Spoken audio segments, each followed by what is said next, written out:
পাকের একজন বান্দা জুমার নামাজের জন্য বাড়ি থেকে বাহির হচ্ছে। দেখেন নামাজের কি এত বড় একটা গুরুত্বপূর্ণ কথা।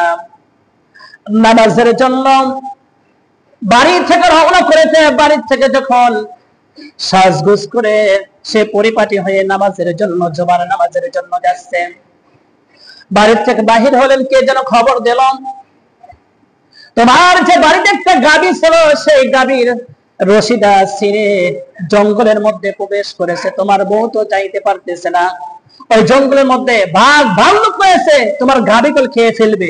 কি করবে? গাভীটা খেয়ে ফেলবে, তাড়াতাড়ি বাড়িতে যাও। সে এখন চিন্তা করতে, এখন যে আমি জঙ্গলের মধ্যে আমার গাভী খুঁজতে যাই, আমার নামাজ জুমার নামাজ আর আমি পাবো না। সে চিন্তা করলেন যে না, আমি নামাজের জন্য রওনা করলাম। কিসের জন্য? নামাজের জন্য রওনা করলেন। আবার রাস্তার মাঝে আবার একটা তার কাছে খবর গেল যে শোনো, যে তুমি আটার বস্তা যেই জায়গায় মেশিনে তুমি আটার বস্তা রেখে এসেছো, ওই মেশিনওয়ালা খবর দিয়েছে যে ওই ব্যক্তি 2 দিন এই মেল আর খুলবে না। কয়দিন? 2 দিন খুলবে না।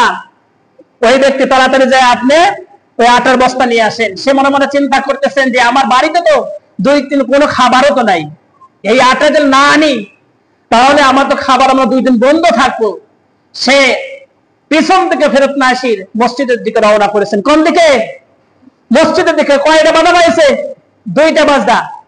একটা হলো গাবের, একটা হলো আটার বস্তা। তাও আটার বস্তা আনতে যায় নাই, পিছন থেকে ফেরত যায় নাই। তারপর মসজিদে উঠে ওঠা ভাব, একজন যা বলতেছে, ভাই আপনার জমির কাছে আমার জমি, ওই জমিতে পানি দিচ্ছে, আমার জমিতে পানি পড়াই পরিপূর্ণ হয়ে গেছে। এই যে জমিতে পানি যায় যে মেশিন দিয়ে, এই মেশিন আবার অন্য এলাকা চলে যাবে, 1 মাসের মনে সফরে চলে যাবে, অন্য এলাকায় পানি দিবে। আপনি যে এখনই না যান তাহলে আপনার জমির ফসল নষ্ট হয়ে যাবে। 3টা বাধা নামাজের জন্য। কয়টা বাধা? 3টা বাধা পেয়েছে। তারপরও এই ব্যক্তি কি করেছেন? নামাজ থেকে সে গাফেল হয় নাই, জমিতেও যায় নাই, আল্লাহর উপর তাওয়াক্কুল করে মসজিদের মধ্যে ঢুকেছে। কোথায়?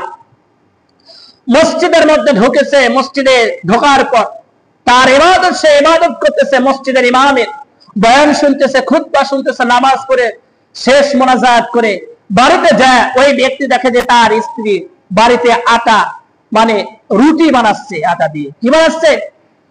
রুটি বানাচ্ছে। এমন সময় তার স্বামী ডাকতে বললেন যে তুমি আটা কোথায় পালো? বলতেছে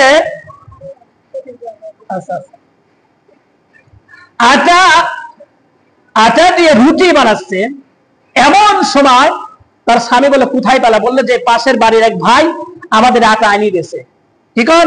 আমাদের আটা আনিয়ে দিয়েছে। ঘর বাড়িতে এসে দেখে যে গাভী চলে গেছে, সেই গাভী বাড়িতে ফেরত আসছে। বলেন সুবহানাল্লাহ। আসলে গাভী ফেরত আসার কথা নয়, যে জায়গায় গেছে শুধু ভাগ আর বাল্লু।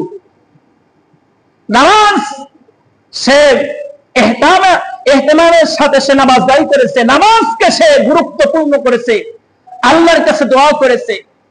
আর জমির পরে খবর নিয়ে দেখা যাচ্ছে তার জমিতে পরিপূর্ণ হয়ে গেছে, পানি দিয়ে সেচ দিয়ে পরিপূর্ণ করে দিয়েছে। তাকে শোধ করা হলো, ভাই তুমি কেন আমার জমিতে পানি? আমি তো তোমাকে কিছুই বলি নাই। বলে যে ভাই আমার কেমন যেন ঘুমাইছে, হঠাৎ করে আমার মেশিন চলতে চলতে তোমার জমিতে পানি চলে গেছে। বলেন সুবহানাল্লাহ। একমাত্র নামাজে সবকিছু পারে আপনার অভাব পূরণ করতে পারে, অথচ আমরা নামাজকে ছেড়ে দিয়ে আমরা দুনিয়া ধরেছি। কি কোন ভাই? আমরা দুনিয়া ধরেছি। দেখেন এই 3টা জিনিস অভাব, সবকিছু তার পূর্ণ হয়ে গেছে। কি হয়ে গেছে? অভাব পূর্ণ হয়ে গেছে।